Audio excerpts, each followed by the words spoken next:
Oh, why g'day there, mate. Hi there, it's Sonia from Rainbow Balloons and welcome to my latest balloon twisting tutorial. Now, with Australia Day just around the corner, in fact it's tomorrow, I wanted to come up with a kangaroo design that I could share with you and also for myself for a line work event that I am working at tomorrow, and that will be at Fred's Pass if anyone is going out that way. Now, the kangaroo, here's one with some artwork drawn on for the eyes, and here's two, which uses a inflated 260 here for the eyes. You can also use a 160, which I will do so in this tutorial. And then we've got two mocha 260s that are used for the kangaroo. So, without much further ado, mates, let's get into it. Now, I am going to use my legenda to inflate these balloons, and starting with the first one. Now, I like to leave a approximate 20 centimeter of uninflated tail to the balloon.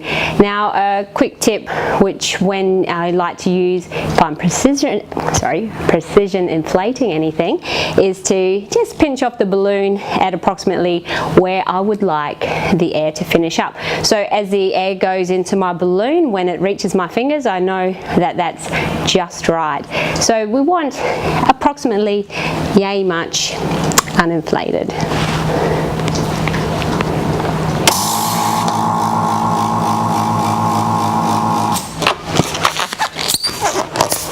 A little bit of air out there, and I'm going to go ahead to tie that off.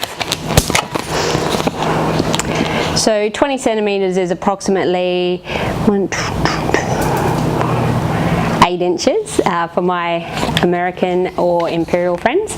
Now, with the kangaroo, we're going to start with the ears.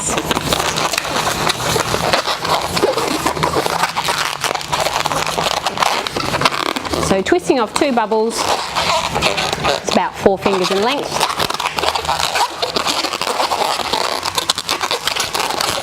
And locking it in. Followed by a 2.5 centimeter or 1 inch bubble, which we're going to go ahead to pinch twist. So far we're looking at the 2 ears and the back of the head. Now, we're going to go ahead to do the top of the kangaroo's face first.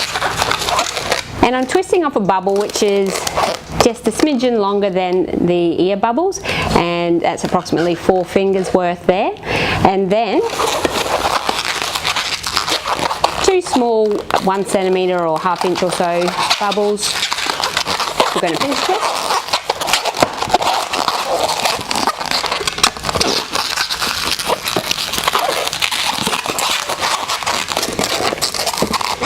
And we're looking at something that looks a bit like this. Now we're going to go ahead to create one of the kangaroo's cheeks. We want to do a bubble that is shorter than the top of the head bubble that we previously did. So here I might go for 3 fingers this time. Give it a squish. Now I'm going to join that into the back of the head bubble. And we're going to do another bubble the same size as that one we did just now. So that was the approximate 3 fingers. And then back into those pinch twists which have been created for the upper and lower jaw.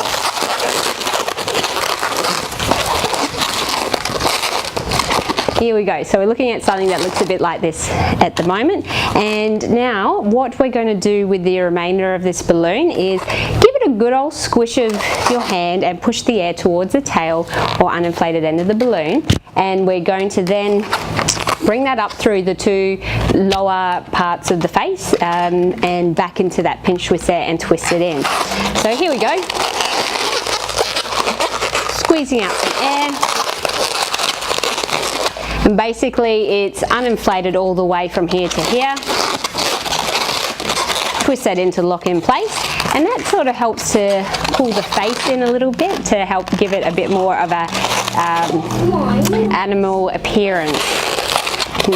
My son's playing Mario in the background there. Alright, so now, no complaining, keep playing. Alright, so now I've given a bit of a bend here to give the bit of movement into the neck area. And then twisting off that bubble, which is about a hand's width long. A small bubble, so it was a bit bigger than what I did for the upper and lower mouth there, but it's going to get a pinch twist. And then measure off about 4 fingers. We've got our bubble there. Another small bubble, which is going to be pinch twisted. And this is what we're looking at so far. With the neck bubble here, you can gently ease it in a bit between the head bubbles here. Nestle that down a bit, and that helps to bring the design all together as well. So we're going to just pop this one aside and go ahead to inflate our second 260. This time I want approximately 10 centimeters or 4 inches of uninflated tail. So like before, I'm going to pinch off approximately to the point that I'm going to need the air to go to and inflate until that reaches my fingers.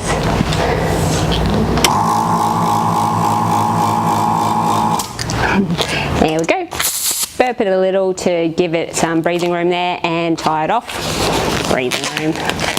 What? Balloons don't breathe. Crazy. Alright, so going back to the body here, what we're going to start off with is the arms of the kangaroo. Now I like to do a bubble maybe about 3 fingers long here, and 2 smaller bubbles, which are going to be the hands, and a 4th bubble, which is the other arm. With this knot here, I like to make sure that travels all the way through to the other side, and that helps with locking it in place.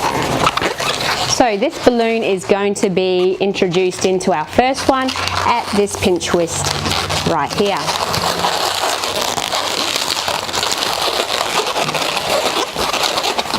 Twisting in, and the arms are being nestled just in front of the pinch twist, which is sitting to the back there.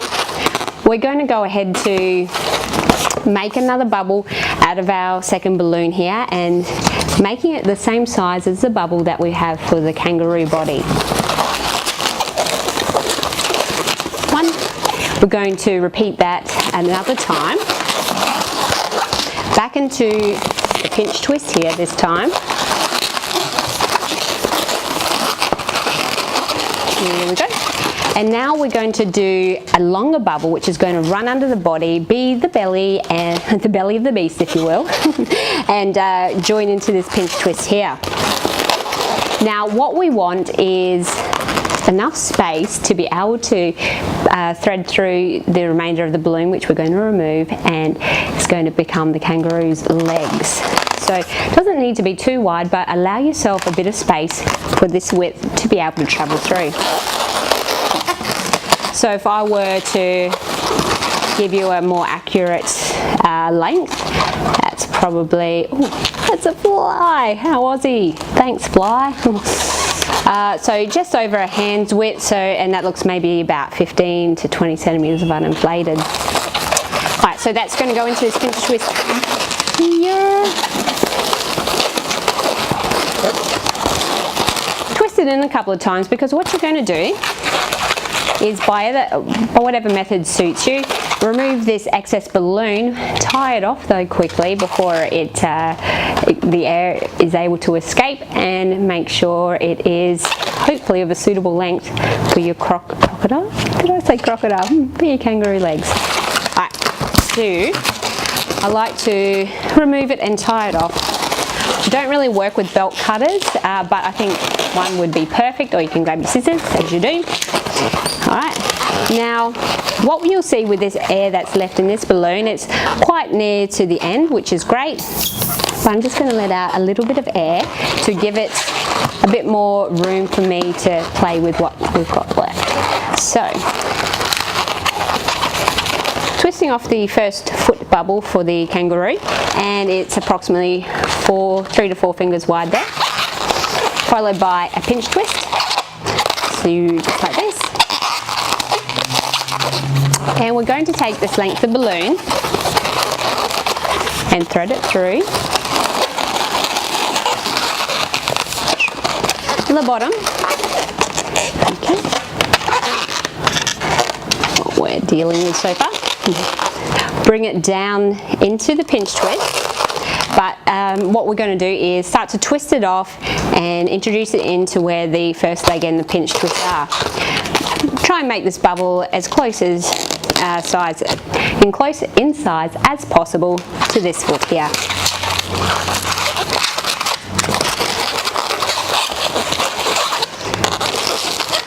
So I've locked that in, we're giving it a few good twists.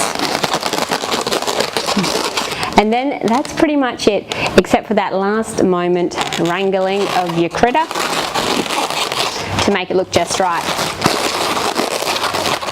Now, in this case here, I'm seeing a bit of a gap caused by the pressure that the leg balloons are placing onto the body, and that's forcing that little area apart a bit.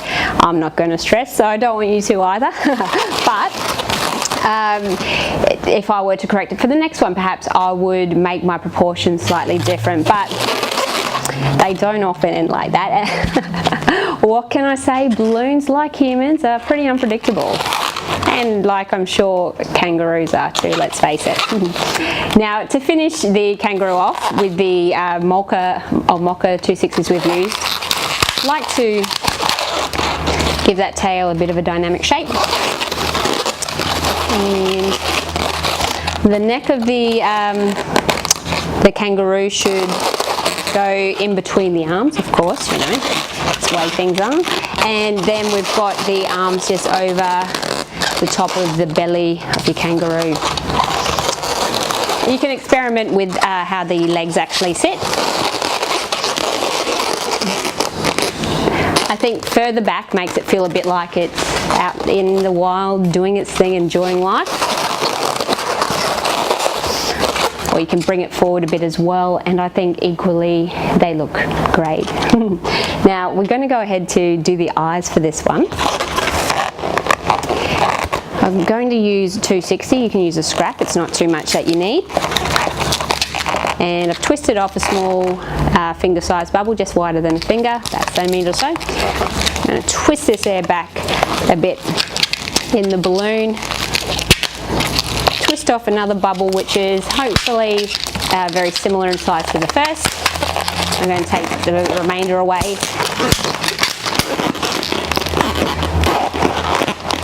Tie that off.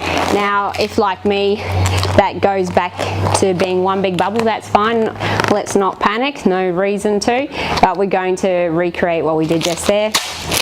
And I'll be able to retain the rest of this balloon to use for another one.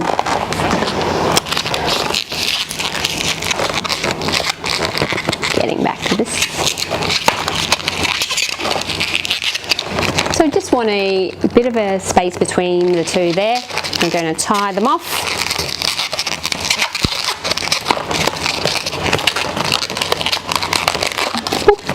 And I'm going to pinch twist. And hopefully there's a bit of playroom in between there, because we're going to finesse this into the top of the kangaroo's head and make it hopefully fit in there nicely. I say hopefully because the last time I did this I popped the kangaroo's head. It was horrid. And that is why I don't recommend 260s but 160s.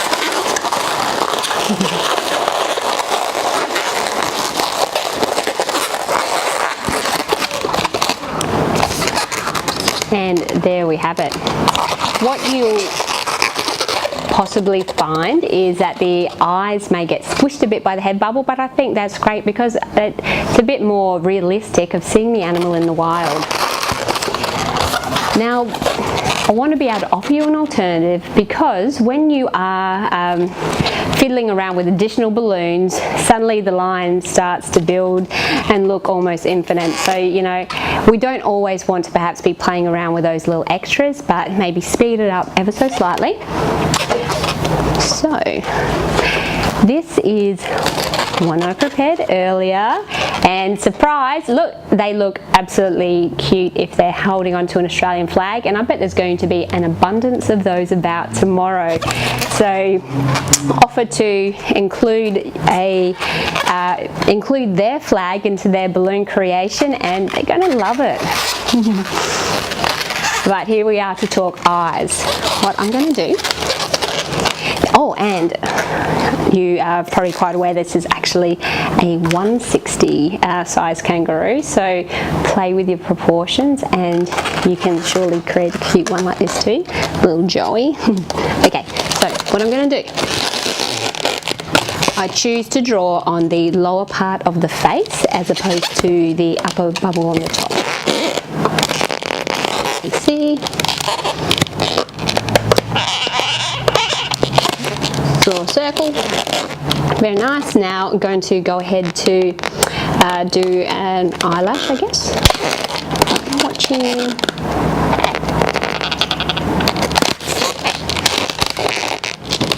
I kind of like that. I think it's a bit sweet to give it an eye like that. Something that I think always brings that bit of extra life to your creation is not forgetting to use the shine or create the shine. So with my white paint marker, sorry, can't really see that. Ooh, he's shy. So I've just done a couple of little white spots there, and that has given a bit of extra life to this cute little fellow. So I really think they look really sweet by adding that flag. Oh, and then it's as an added bonus. Oops. How cute is this little fellow? So a koala is perfect on the flag. So if you don't want to be fandangling about with putting balloons on headbands, I mean, not that that's necessary, but it does look amazing. Sticking something like a sweet koala on a flag is unbearably cute. I know you know what I just did there. Now anyhow, I hope you enjoyed the kangaroo tutorial. I hope that you find it useful. And since you're watching, you might like to know I've recently created some content for the Balloon Artist College for their 21-day challenge, which is upcoming. So basically in there I've shared a few tips and tricks on how I create my balloon art, and given some real life examples for the students to be able to work with and hopefully be able to recreate them in their own works. So if you Google Balloon Artist College by the wonderful Zivy Kivy, then you'll be able to see the details, I'm sure. And I have other really exciting news, which I'll probably share another time because this video is starting to get a bit long, but it is pretty amazing and I can't wait to share it with you, and let's hope I do another tutorial soon so I can do that for you. Oh, and there was one other thing I was going to show you. When I was recreating my kangaroo earlier today, I was like, hey, I see a lop-eared bunny in there. So I'll be looking at possibly doing a tutorial for this fellow. You can let me know in the comments below if that's what you'd like to see next, but with a little bit of imagination and from today's tutorial, you may be able to get a few ideas of your own. Anyway, thank you so much for watching. Hope to see you next time. This is Sonia out. Goodbye.